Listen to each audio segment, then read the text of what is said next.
Greetings and welcome back everyone to the channel. Today's video I'm going to make a lovely drink for you.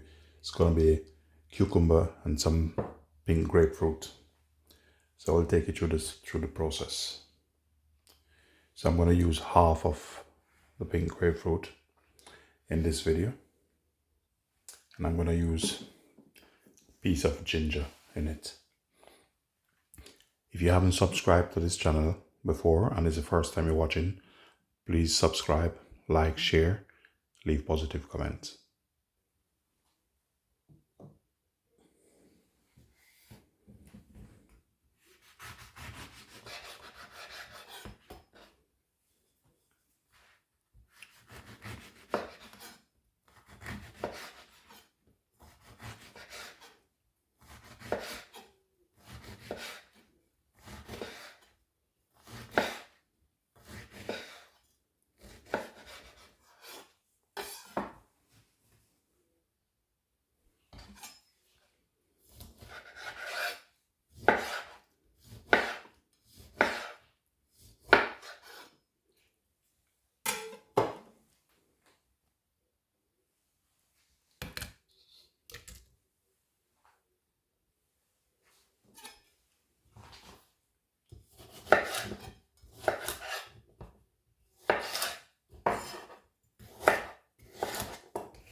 So at this point I'm going to add some water.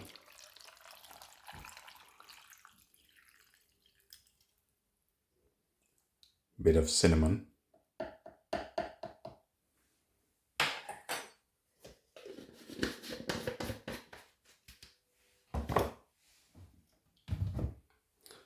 Then I'm going to add it to blend now.